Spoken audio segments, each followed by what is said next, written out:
అందరికీ నమస్కారం. Welcome back to our channel. మీతో ఎల్పి. నేను మీ లీలా. ఈరోజు వీడియోలో పండగలకి ఫంక్షన్స్కి స్పెషల్గా చేసుకునే పోలీలు ఎలా చేయాలో చూడబోతున్నాం. ఈ పోలీలను ప్రాంతాన్ని బట్టి బొబ్బట్లు, భక్ష్యాలు, ఒబ్బట్లు అని అంటారు. వీటిని చాలా రకాల స్టఫింగ్స్ చేసుకుంటారు.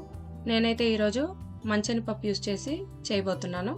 ముఖ్యంగా తెలుగు వాళ్ళు ఉగాది పండగకి ఉగాది పచ్చడితో పాటు ఈ బొబ్బట్లను చేసుకుంటారు. వాటిని తయారు చేసుకోవడం కోసం ఒక గిన్నెలో 1 గ్లాస్ మంచెనపప్పు తీసుకొని 2 సార్లు బాగా కడిగి 1 గంట సేపు బాగా నానబెట్టుకోవాలి. పప్పు నానబెట్టుకుంటే త్వరగా ఉడుకుతుంది. పప్పు నానే టైంలో ఒక మిక్సింగ్ బౌల్ తీసుకొని 2 గ్లాసుల మైదా పిండి వేసి కొంచెం ఉప్పు, 1/4 టీ స్పూన్ పసుపు వేసి ఒకసారి బాగా కలుపుకోవాలి. పప్పు ఏ గ్లాస్తో తీసుకున్నామో అదే గ్లాస్తో 2 గ్లాసుల మైదా పిండి తీసుకున్నాను. మీరు ఇక్కడ మైదా పిండి బదులు గోధుమ పిండి కూడా వాడచ్చు. ఉప్పు, పసుపు బాగా మిక్స్ అయ్యే విధంగా బాగా కలుపుకోవాలి. ఈ విధంగా కలిపిన తర్వాత 1 టేబుల్ స్పూన్ నూనె కానీ నెయ్యి కానీ వేసి ఒకసారి బాగా కలుపుకోవాలి. ఫ్లేవర్ లేని ఆయిల్ యూస్ చేయండి. నేనైతే ఇక్కడ సన్ఫ్లవర్ ఆయిల్, నెయ్యి 2 వాడుతున్నాను. తర్వాత తగినన్ని నీళ్లను కొద్ది కొద్దిగా వేసుకుంటూ పిండిని స్టిక్కీగా కలుపుకోవాలి. తర్వాత 1 టేబుల్ స్పూన్ నూనె వేసుకొని మధ్య మధ్యలో నీళ్ళు యాడ్ చేసుకుంటూ పిండి మిక్సింగ్ బౌల్కి అంటుకుంటా మొత్తం కలిసేలాగా బాగా మిక్స్ చేసుకోవాలి. నూనె వాడటం వలన పిండి మెత్తగా ఉంటుంది, చేతికి కూడా అంటుకోదు. ఈ విధంగా కలుపుకున్న తర్వాత 2 టేబుల్ స్పూన్లు నూనె వేసి మూత మూసి అరగంట నుంచి 1 గంట వరకు నానబెట్టుకోవాలి. పిండి ఎంతసేపు నానితే అంత మెత్తగా ఉంటుంది.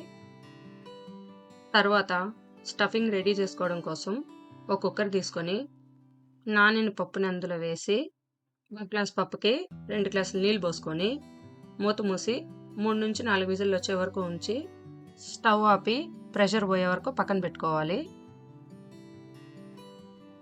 ప్రెషర్ పోయిన తర్వాత మూత తీసి నీళ్లను ఒక గిన్నెలో వంచి పెట్టుకోవాలి.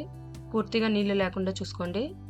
పప్పు నలిపితే ఈ విధంగా పలుకు లేకుండా ఉండాలి. స్మాషర్తో కానీ మత్తుతో కానీ మెత్తగా స్మాష్ చేసి పెట్టుకోవాలి. పప్పు బాగా ఉడికితే ఈ విధంగా మెత్తగా మ్యాషర్తో మెదిగిపోతుంది.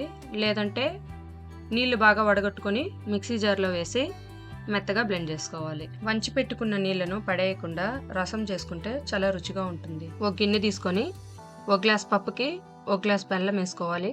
కరెక్ట్గా సరిపోతుంది. ఇంకా ఎక్కువ తీపి కావాలనుకునే వాళ్ళు ఇంకొంచెం ఎక్కువ యాడ్ చేసుకోవచ్చు. దీనిలో 1 టేబుల్ స్పూన్ వాటర్ వేసుకోండి. ఎక్కువ నీళ్ళు వేసుకోకూడదు. బెల్లం కరిగితే సరిపోతుంది. బెల్లంలో ఏమైనా రాళ్ళు, నలకలు ఉంటాయని కరగబెట్టుకుంటున్నాను. లేదంటే బెల్లంని డైరెక్ట్గా కూడా యాడ్ చేసుకోవచ్చు. ఈ విధంగా బెల్లం కరిగిన తర్వాత మెదిపిన పప్పులో పోసి బాగా కలిసేలా కలుపుకోవాలి. ఈ విధంగా కలుపుకునేటప్పుడు స్టవ్ హై ఫ్లేమ్లో ఉండకూడదు, మీడియం ఫ్లేమ్లో పెట్టుకోవాలి. అప్పుడే అడుగంటకుండా ఉంటుంది. 1/2 టీ స్పూను ఇలాచీ పౌడరు, 1 టేబుల్ స్పూన్ నెయ్యి వేసుకొని ఒకసారి బాగా మిక్స్ చేసుకోవాలి. మీరు కావాలనుకుంటే ఈ స్టేజ్లో తురిమిన టెంకాయను కూడా వేసుకొని మిక్స్ చేసుకోవచ్చు.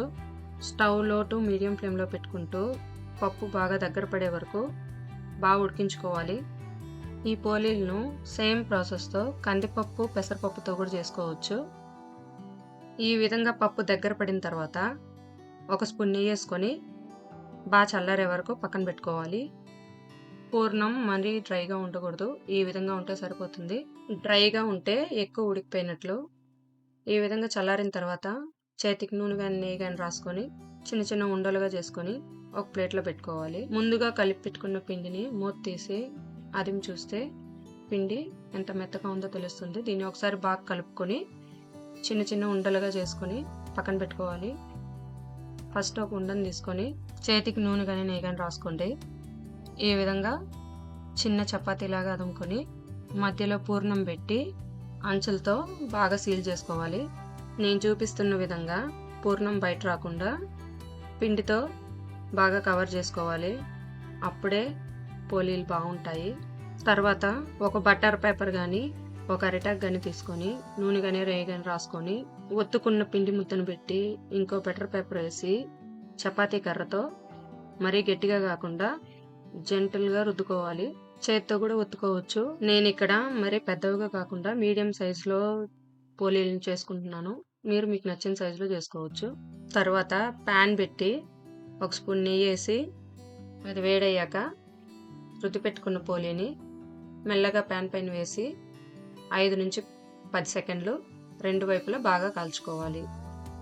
ఈ విధంగా కాలిన తర్వాత ఇంకో వైపు తిప్పుకొని ఒక స్పూన్ నెయ్యి వేసుకుంటే చాలా టేస్టీగా ఉంటుంది. నెయ్యి వేసుకున్న తర్వాత రెండు వైపులా ఇంకోసారి కాల్చుకొని ప్లేట్లోకి తీసుకుంటే ఎంతో టేస్టీగా ఉండే పోలీ రెడీ అయింది. నేను ఇక్కడ చేత్తో ఎలా పోలీ ఒత్తుకోవాలో చూపిస్తున్నాను. పిండి ముద్దను తీసుకొని మధ్యలో పూర్ణం పెట్టి చేతికి నూనె కానీ నెయ్యి కానీ రాసుకొని బటర్ పేపర్ మీద పెట్టి ఈ విధంగా మరీ మందంగా కాకుండా మరీ సన్నగా కాకుండా మీడియం సైజులో ఒత్తుకోవాలి. బటర్ పేపర్ బదులుగా అరిటాకు కూడా వాడచ్చు.